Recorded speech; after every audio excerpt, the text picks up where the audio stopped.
विपक्ष पर भी निशाना साधा है कि सिर्फ की स्थिति बेहतर होती जा रही है। उसी को देखते हुए पिछले हफ्ते से हम लोगों ने अनलॉक करने की प्रक्रिया शुरू की थी। ये ज़रूरी है कि अगर कोरोना की स्थिति बेहतर हो रही है तो अर्थव्यवस्था को वापस पटरी पे लाना भी बहुत ज़रूरी है। पिछले हफ्ते हमने कंस्ट्रक्शन वर्कर्स और फैक्ट्री ये दो सेक्टर्स खोले थे। पिछले एक हफ्ते से कंस्ट्रक्शन एक्टिविटीज़ और फैक्ट्री दोनों खुले हुए हैं, लेकिन कोरोना की स्थिति अभी कंट्रोल में है। पिछले 24 घंटे में लगभग 400 के करीब केस आए हैं। 500 से भी कम हो गए अब केसेस। 400 के करीब केसेस आए हैं और 0.5% के करीब पॉजिटिविटी बची है, संक्रमण दर बची है। तो स्थिति काफ़ी कंट्रोल में है और भगवान करे ऐसे ही कंट्रोल में रहे। तो ये वाला जो लॉकडाउन पिछले हफ्ते ऐलान किया था वो सोमवार को सुबह 5 बजे तक है।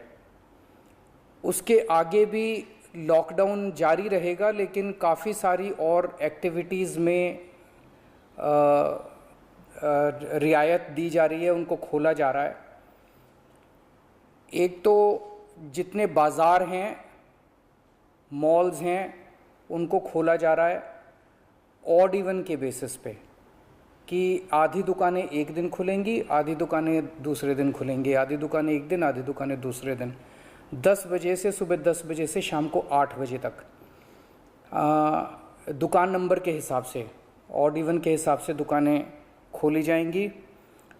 दूसरा, जितने दिल्ली में सरकारी दफ्तर हैं उन सरकारी दफ्तरों में ग्रुप ए ऑफिसर्स जो हैं वो 100% काम करेंगे और ग्रुप बाकी उसके नीचे वाले जो हैं वो 50% काम करेंगे।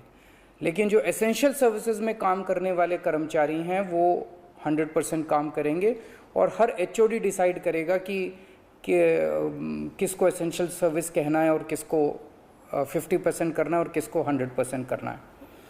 जितने प्राइवेट ऑफिसेज हैं उन सभी प्राइवेट ऑफिसेज में 50% मैन पावर के साथ वो खोले जा सकते हैं और लेकिन कोशिश करेंगे कि ज़्यादा से ज़्यादा लोग वर्क फ्रॉम होम करें और अपने प्राइवेट ऑफिसेज कोशिश करें अपने टाइम को स्टैगर करने की कि ताकि सब लोग एक साथ सड़क पे ना आए। दूसरी चीज़, जो स्टैंड अलोन शॉप्स हैं और जो एसेंशियल सर्विसेज प्रोवाइड करने वाली शॉप्स हैं वो ऑड इवन के बेसिस पे नहीं, वो रोज़ खुलेंगी।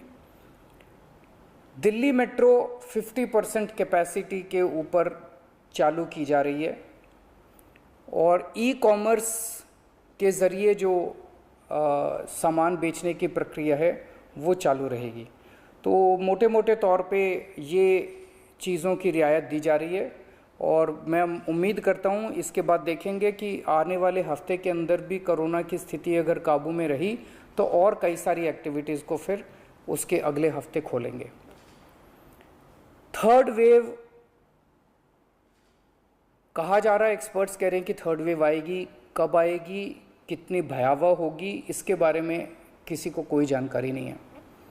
लेकिन एक जिम्मेदार सरकार होने के बाद नाते हमारी जिम्मेदारी बनती है कि उसकी पूरी तरह से हम तैयारी करें ताकि अगर थर्ड वेव आती है, अगर बहुत भयानक होती है तो सरकार उस वक्त जनता के लिए तैयार हो।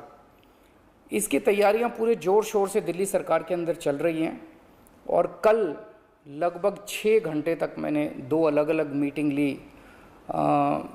एक्सपर्ट्स के साथ बात की, जिन ऑफिसर्स ने अभी कोरोना के दौरान काम किया था उनके साथ बात की।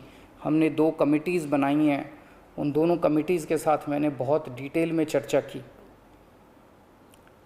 एक चीज़ हम लोगों को ये तय करनी थी, इस बार कोरोना की जो पीक आई थी, मतलब एक दिन में मैक्सिमम कितने केस आए, लगभग 28,000 के करीब केसेस आए थे एक दिन में, 22 या 23 अप्रैल के आसपास। अगली पीक कितनी हो सकती है, तो ये तय किया गया कि अगली पीक 37,000 एक्सपर्ट्स के साथ बात करके, ऑफिसर्स के साथ बात करके, सबके साथ बात करके कि 37,000 पीक मान के इसकी तैयारी शुरू की जाए। इसका मतलब ये नहीं है कि अगर इससे ज़्यादा की पीक आएगी तो हम तैयार नहीं हैं, हम उसके लिए भी तैयार हैं। लेकिन एक तरह से 37,000 के बेस के ऊपर अगर हम तैयार हो गए तो फिर अगर उससे भी कहीं ज़्यादा पीक आती है तो उसकी भी तैयारी हम लोग, उसकी भी, अगर 37,000 की तैयारी हमारी है तो फिर मान लीजिए और ज़्यादा आती है तो उसकी तैयारी तो होगी, उसके लिए हम ज़्यादा तैयार हो पाएंगे। तो 37,000 को एक तरह से बेस माना जा रहा है। 37,000 की पीक की तैयारी के हिसाब से अब सारे कैलकुलेशंस किए जा रहे हैं कि अगर 37,000 की पीक आती है तो कितने बेड्स की ज़रूरत पड़ेगी, कितने आईसीयू की ज़रूरत पड़ेगी, कितने उसमें से बच्चों वाले होने चाहिए, कितनी ऑक्सीजन की ज़रूरत पड़ेगी, ये सारी चीज़ें, अब कितनी दवाइयों की ज़रूरत पड़ेगी, ये सारी चीज़ें अब कैलकुलेट की जा रही हैं। एक पीडियाट्रिक टास्क फोर्स अलग से बनाई गई है। वो पीडियाट्रिक टास्क फोर्स ये तय करेगी कि जितने हमारे ऑक्सीजन बेड्स होंगे उसमें से कितने बच्चों के होने चाहिए, जितने आईसीयू बेड्स होंगे उसमें से कितने बच्चों के होने चाहिए। जो बच्चों के होंगे उसके लिए फिर अलग किस्म का सारा इक्विपमेंट होगा, उसका अलग किस्म के मास्क होंगे, अलग किस्म का ऑक्सीजन का मास्क होगा, उसकी सारी चीज़ें अलग होंगी। वो पीडियाट्रिक टास्क फोर्स बना दी गई है कल, वो अलग से अपनी तैयारी करके अपनी रिकमेंडेशंस देगी। इस बार ऑक्सीजन की बड़ी कमी हुई थी और ऑक्सीजन की कमी की वजह से हम लोगों ने देखा कि कई बार ऐसे हुआ था जब ऑक्सीजन बेड्स नहीं मिले थे, ऑक्सीजन के लिए काफ़ी संघर्ष करना पड़ा था। अल्टीमेटली अपने को सुप्रीम कोर्ट के इंटरवेंशन के बाद केंद्र सरकार के सहयोग से अपने को ऑक्सीजन मिली, लेकिन जब तक ऑक्सीजन नहीं मिली तब तक दिल्ली में त्राही त्राही मच गई थी। अगली वेव अगर आती है तो हम नहीं चाहते कि इस तरह की दिल्ली के अंदर त्राही त्राही मचे, तो ये तय किया गया, इसकी तैयारी शुरू कर दी गई। 420 टन ऑक्सीजन की स्टोरेज कैपेसिटी तैयार की जा रही है।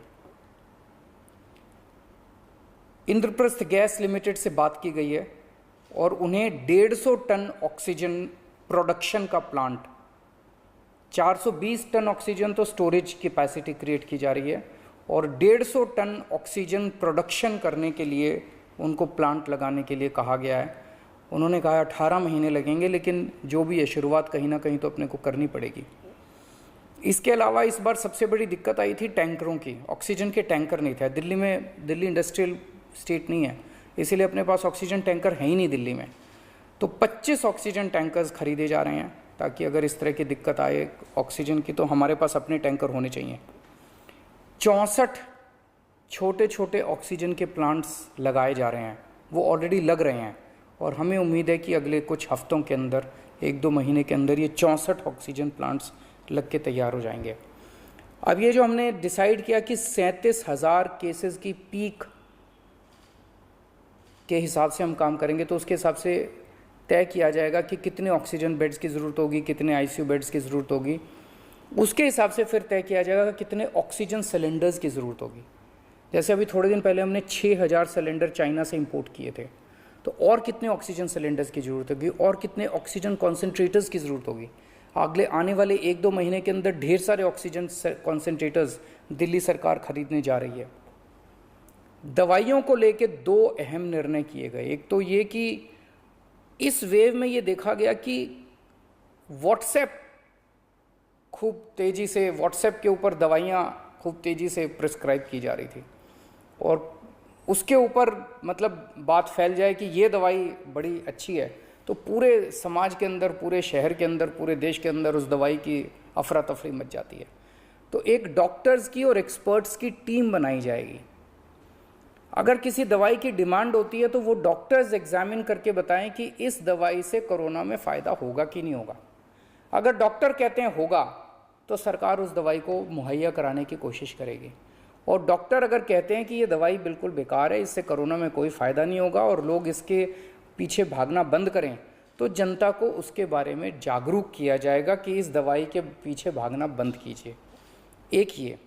दूसरा, जो जो इम्पॉर्टेंट दवाइयाँ हैं उनकी लिस्टें बना ली गई हैं, उसका कितना बफर, कितना स्टॉक चाहिए होगा उतना बफर स्टॉक क्रिएट किया जाएगा। अब एक्सपायरी डेट्स किस दवाई की कितनी है, एक्सपायरी डेट्स को ध्यान में रखते हुए उन सभी दवाइयों का बफर स्टॉक क्रिएट किया जा रहा है, ताकि अगर ज़रूर, और प्राइवेट अस्पतालों के भी आदेश दिए जा रहे हैं कि वो भी अपने बफर स्टॉक्स इस तरह से तैयार रखें ताकि अगर महामारी आती है तो हम उसके लिए तैयार रहें।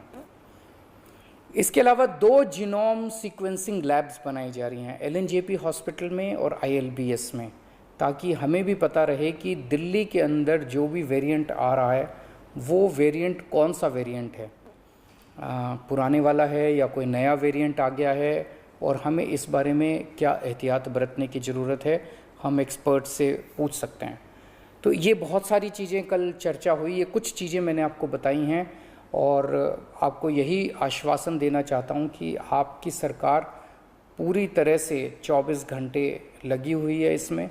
मैं उम्मीद करता हूँ कि अब कोई तीसरी वेव नहीं आनी चाहिए, उसके पहले हम कोशिश करेंगे अपने लोगों को वैक्सीनेट कर दें, लेकिन अगर तीसरी वेव आती है तो लोगों को तकलीफ़ नहीं होनी चाहिए, इसके बारे में हम पूरी कोशिश करेंगे। नमस्कार। दिल्ली के मुख्यमंत्री ने बड़ा ऐलान किया है कि बाजार और मॉल सोमवार से खोले जाएंगे। 7 जून सुबह 5 बजे तक के लिए फिलहाल ये कोरोना कर्फ्यू है, लेकिन 7 तारीख से ये राहत होगी सोमवार से, और मॉल और बाजार ऑड इवन फॉर्मूले के आधार पर खोले जाएंगे। एक दिन रोड के दाईं तरफ, दूसरे दिन रोड के बाईं तरफ। लेकिन उन्होंने कहा है कि अब आगे की भी तैयारी करनी है। अगर तीसरे वेव से सामना होता है तो उसके लिए अभी से हम 37,000 केस को पीक मान करके उसकी तैयारी कर रहे हैं। और दिल्ली के मुख्यमंत्री ने ऐलान किया है कि बच्चों के लिए खासतौर पर एक टास्क फोर्स बनाया गया है दिल्ली में, और ऑक्सीजन की कमी ना हो इसीलिए 420 टन ऑक्सीजन स्टोर करने की तैयारी दिल्ली में की जा रही है, ताकि अगर तीसरी वेव आती है तो उससे निपटने में कोई दिक्कत ना हो। 150 ton oxygen Indraprastha gas company को बनाने के लिए कहा गया है। साथ ही उन्होंने बताया कि 25 टैंकर और खरीदे जा रहे हैं। 64 छोटे प्लांट दिल्ली में लगवाए जा रहे हैं ऑक्सीजन बनाने के लिए। 6,000 ऑक्सीजन सिलेंडर चीन से खरीदे गए थे। और अब जबकि कोरोना पर दिल्ली में धीरे धीरे ये काबू पा लिया गया है, ऐसी स्थिति में किस तरह की रिलैक्सेशन होंगी, रियायत दी जा रही है, उसका ऐलान दिल्ली के मुख्यमंत्री ने किया। लेकिन कहा कि आगे की भी तैयारी है, और अगर आगे जरूरत पड़ती है तो किस तरह का वेरिएंट अब आता है आगे, उसकी पड़ताल के लिए 3 लैब बनाए जा रहे हैं, और जरूरी दवाओं का बफर स्टॉक भी दिल्ली में तैयार किया जाएगा। लेकिन उन्होंने ये भी कहा है कि अब क्योंकि कोरोना के मामलों में कमी आ रही है, इसलिए थोड़ी रियायत अब बाजार में दी जा रही है।